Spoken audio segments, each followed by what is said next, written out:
address crime in our community, Richmond police are getting some new assistance. Thanks for joining us for the news at 5:30. I'm Janine Samuels in for Julie Bragg. And I'm Leland Pender. Our Jake Burns is live this evening to share details on the group and how they'll work with law enforcement to keep our city safe. Violent interrupters, where are they? Where are they? If you've been curious like us about where those violence interrupters promised by Richmond went, well, they don't exist, at least by that name. So it's now the Richmond Community Mediators. So we want to meet persons where they are. We want to assess what their needs are and not give empty promises. Community Mediators, 3 civilian employees of the Richmond Police Department, tasked with building trust within communities in hopes of preventing violence before it happens. This problem didn't start overnight. It won't end overnight. We're not walking with an S on our chest. That is not what we're doing, but we are making inroads. But the community must be the ones who accept us. We're coming into their turf.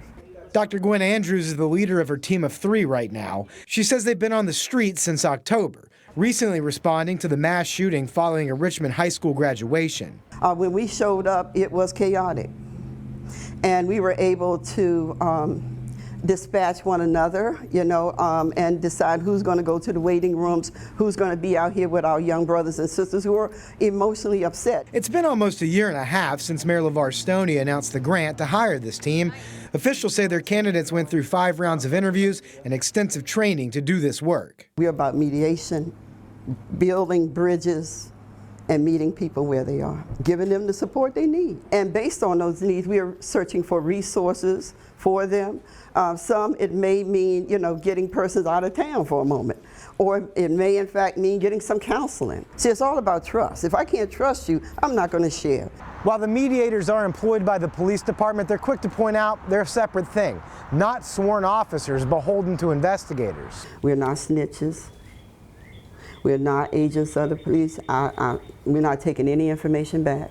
It's not just the law enforcement aspect of it, but it's helping the communities heal in a way that they can be self-sufficient. Dr. Rhonda Gilmer helps lead justice services in the city, one of several agencies and groups working with the mediators to expand their reach, particularly with young people. So we're looking at improving restorative justice practices, conflict resolution, which are some of the elements that this team is working on.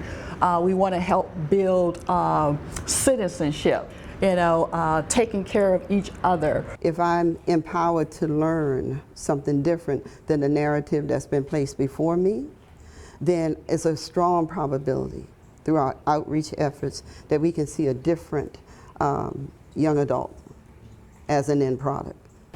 Jake Burns, CBS 6 News.